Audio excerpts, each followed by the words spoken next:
Alrighty, everybody, welcome back to Culz Reviews. Today we're going to be taking a look at David Lynch, The Art Life. Obviously, we're checking this out because unfortunately David Lynch himself passed away on January 15th of 2025. So we figured we would check this out and talk a little bit about the film and I guess a little bit about his films, even though the documentary mainly just covers up to him becoming a filmmaker. But as usual, my name is Keegan. Joining me tonight is Matt. Sam. There's quite a few different films I think people might know David Lynch from, or TV shows. Obviously, Twin Peaks is a big one. And then you got films like Racerhead, Inland Empire, Mulholland Drive, Wild at Heart, Elephant Man, Dune, Blue Velvet. So yeah, there's quite a bit. Matt, have you seen any of Lynch's work before? Well, I believe a couple of them, not many though. I'm pretty sure I've seen some of his films. Yeah, I feel like most people have at least seen like Twin Peaks or Mulholland Drive is probably the most kind of mainstream. I feel like most like art or film students obviously have seen a ton. He's pretty influential in modern film. So, Sam, obviously, this is probably the first time for everyone watching this one, right, Sam? Correct. Matt, did you happen to watch this before, or was this your first time? Yes, I was a virgin on this before, and now I'm a pro. I mean, you did word it that way. I would have responded the same. Yeah, and we watched it via Criterion. You can get it obviously on the Criterion, or if you have the subscription to the channel. Obviously, when we watched it, though, the Criterion was doing it for free because of his passing. So we got to watch it that way. If you didn't have the subscription, Sam, what was something maybe that you took away from watching this one? It was towards the beginning and had me think like a lot towards it on how he was raised without like coloring books, and then like his brother and sister like had the coloring books, and how much more creativity had without like having those things that don't like it's just you coloring in some like a creation opposed from creating something. And then just like how people change and the crazy stuff they get into depending on like their raise up and all that happens, and the weird experience that they had. Matt, what about you?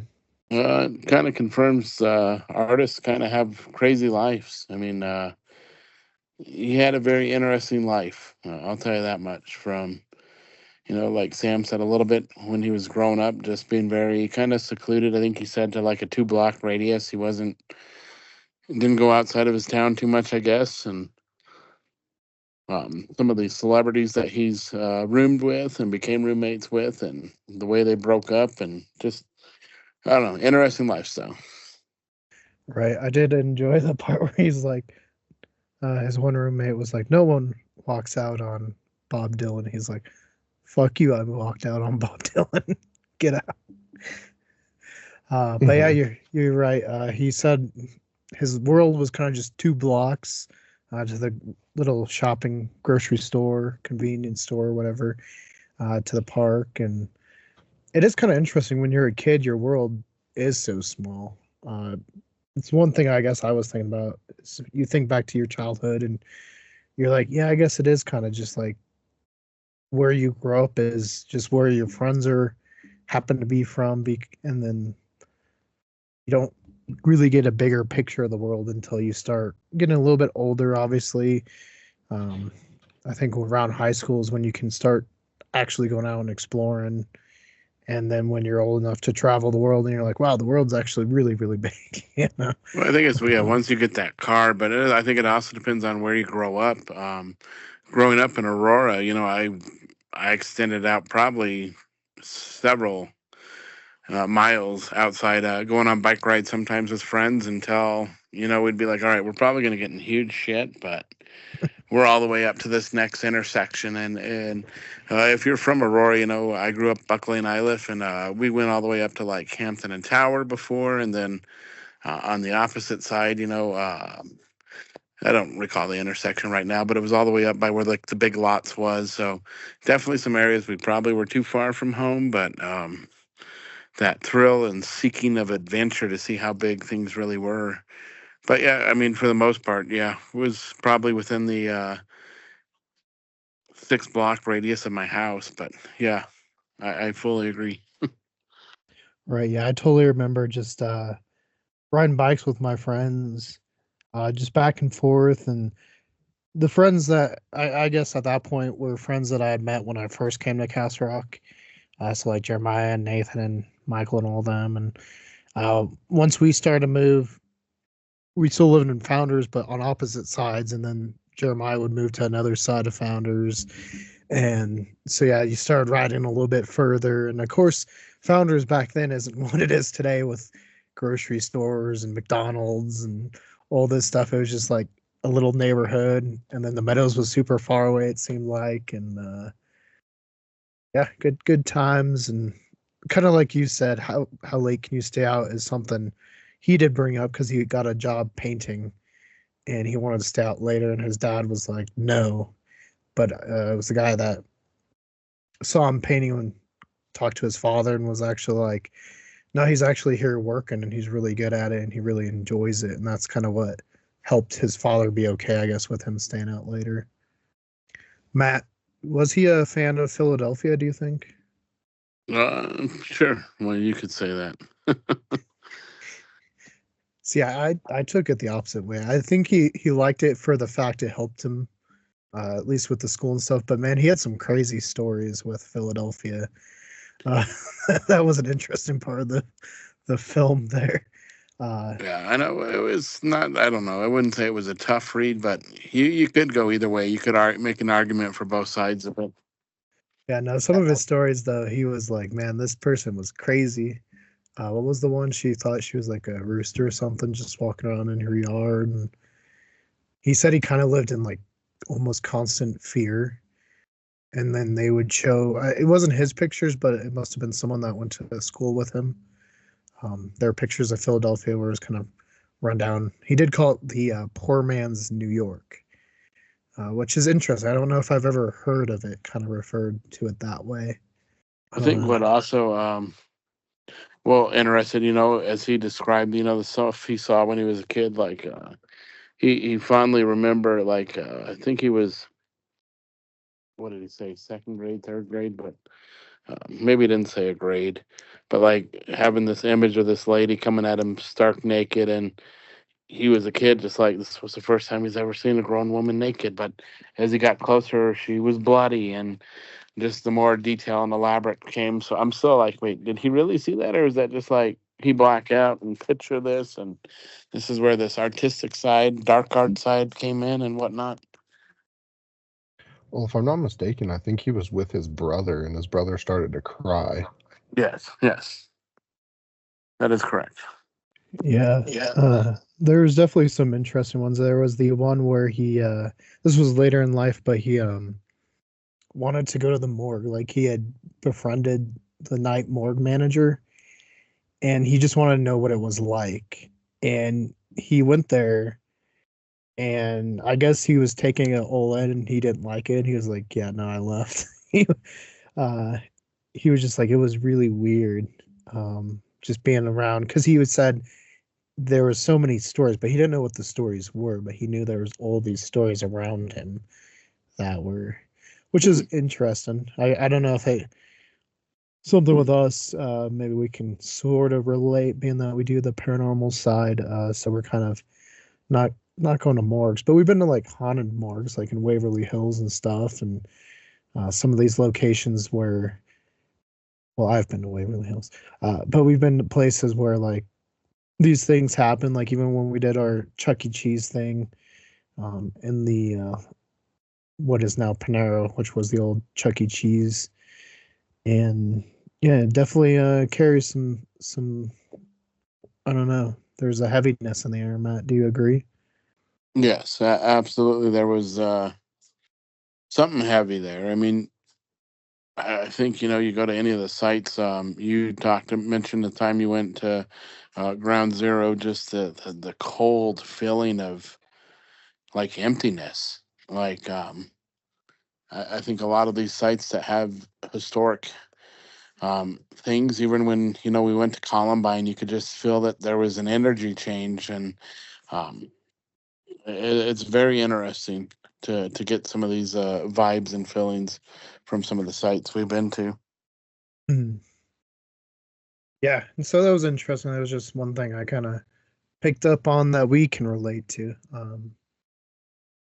But yeah, it was kind of an interesting type of documentary, just because it was filmed obviously in the modern day, and then you had David Lynch, and it must have been out of his house because obviously he was a director, and I'm sure he had a little recording thing in his house, but it would show shots from the inside or from the outside, but he was just sitting with a microphone, kind of telling stories, and for the most part, they were like linear, but every once in a while he'd kind of jump around. Um, and it would just kind of tell his art life up until when he got the grants and he moved to LA, and then he kind of got into Eraserhead and how much he really enjoyed that. But it didn't really get into like him as a director, which I thought was interesting. I thought that was something that it would touch upon, but it was cool nonetheless to hear about his early life and really what led him down the path of becoming a director. Sam, what did you think of the art that was displayed? Because there was a lot of art throughout here. I thought it was really cool. It was very unique, different, and I don't know. I'd seen art from people that like create art. It's always like fascinating because like we have a coworker that used to just freehand draw stuff and would create things, and like seeing his doodles sometimes when he just like starts doodling on stuff. I watch it go from like being just lines to like rivers and like forests and mountains and like things flying around. Like it's just fascinating and cool. Everybody has like a unique perspective and take on things that like is always like different and like what's the word I'm looking for? Unique views and portrayals of things on like with their own kind of skill base. Well, yeah, and like some of those things we saw weren't just like 2D. He did a lot of like 3D paintings and stuff. And it was kind of interesting to see. And I wondered, I was like, I wonder if he just like made these for the movie or if he already had them and that's why he told some of the stories. That was something I kind of thought about while we watched it. Matt, what did you think of the cinematography? It was very much what I would expect from a Criterion. It was a little bit of mixed black and white color to it. And then the vividness of the photos and pictures, paintings, when they came across it, some of the reds just looked too real or maybe not too real, but so fake, but yet so bright and vibrant. And um, I mean, I liked it. It was very well done. Yeah, I mean, very well for Criterion. Yeah, we watched a couple Criterions on the channel at this point, and they always do a good job as far as picture quality. Obviously, this is a newer film. This one came out in 2016, so not too much touch up they had to go back and do. Like some of the other ones we watched from like the 20s, where it's like, wow, this is insane that it looks so clean. Sam, what did you think of the music? I thought it was good. Like I like the choice that they made or he picked. Not really sure. Yeah, no, I thought it was a pretty good documentary. You never know sometimes when we watch some of these documentaries. We've had some good luck with biographies, like when we did that I Am Heath Ledger one was pretty good. James Dean Sense Memoirs was pretty good. I don't know if we were the biggest fan of the Moon Age Daydream, the David Bowie one. Maybe that was just one we have to watch a few times to understand it. I So thought yeah, that one was fine. I don't know if I could watch that one a few times. That one was way too bizarre, man. it was an interesting one for sure. Yeah, so this one I think falls more to the other one side. It wasn't too crazy, I didn't think. Would you guys agree? Not Yes, not crazy at all. No, Just a little bit of darkness, but that's his life. But it wasn't crazy. I mean, between artists and musicians, they all live like a very, very unique and different and intense life sometimes. Well, what's interesting too, and I don't know if we can do research on where the address was, but pretty sure it said that house was located in Hollywood Hills, which, as we know right now, is up in flames. So I'm wondering even if his house, if that's still around, if it wasn't kind of like a double loss for the family, not only because I think they showed he had a grandkid in the picture, maybe a great grandchild, but to lose him and then lose the house where your memories are created, could be a big loss. And potentially original work too, or like old work or something like that. Artwork and anything else. Yeah. Yeah. Pretty crazy scenes in LA. I know we've touched upon it a couple times at this point, but just pretty terrible what's going there. Obviously, it's sort of like the Maui situation where people are just kind of losing everything and not a lot of places to go, unfortunately. But yeah, that was a little bit about this one. It's the one you should go check out. It's a documentary. It's only about an hour and a half. I think it's a little less, like an hour and 25. So not super long. And maybe this year we'll do like a deep dive a month on a David Lynch movie. I don't know. There's enough we could probably get away with that. And we could check out some of these ones. There's a couple that I'm not the biggest fan of, so we'll see. Other ones are definitely kind of classics. So, Sam, any kind of final thoughts with this documentary? Final thoughts is it was kind of fascinating, interesting to see things from a side most people probably wouldn't see and may not be able to understand, and those that have dealt with some of that stuff and can kind of connect with it, it's definitely worth checking out.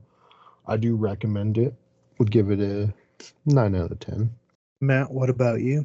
I'm gonna go just a little bit less than Sam. There were a couple parts that I maybe got lost or maybe I got sidetracked. I had a scroll moment, but I'm probably closer to that 7.5 to 8 range. But definitely a recommendation. I mean, very interesting lifestyle, and you can kind of see where some of his artistic ideals came from. And I agree with you, Keegan. I'd like to also see maybe one more on his directing side too. Right. Yeah, it'd be interesting to see if there's any documentaries that followed more of the directing portion of his life. Just talking about, I'm sure if we watch some of the behind the scenes, we'd get some of that. Especially with a lot of these are on like Criterion or Arrow or Shout, where there is quite a bit of supplemental features and stuff where they have extras. So I'm sure we can see some of that there. But yeah, I wish there was a kind of like this, but with just his directing portion of his life. But yeah, I think overall it was a pretty good documentary as well. I think I'd go 8.5 for me. Definitely recommend. Make sure you're watching it on I'm pretty sure it's only on Criterion, but go watch it. It's on the Criterion channel. You can rent it on YouTube, I'm pretty sure, and Amazon, I'm sure, everywhere you can rent movies. Or you can get it from Barnes & Noble on Blu-ray, like I do, because why not? But yeah, we'll be back. Like I said, maybe we'll do a David Lynch movie a month. So just another project we can add because we're doing a lot in 2025. So I hope you guys have enjoyed so far what we've been doing. We've been trying to give you a lot. If it's hamburgers or weekly abductions, we've gotten one out so far, and we've gotten quite a bit of reviews, and we've got some big projects planned. So stay tuned. For more Culz reviews, though, click that link to your left. Perhaps, once we do a David Lynch a month deep dive, we'll make a playlist for him. So click that link to your bottom left whenever that pops up. For more about us here at Culz Paranormal, click that link to your right. And don't forget to hit that like and give us a subscribe. And switch that notification bell from personalized to all if you want to be notified on all of our videos. And let us know, what was your favorite David Lynch film? And is there a documentary we need to check out in 2025? Tell us in the comments below.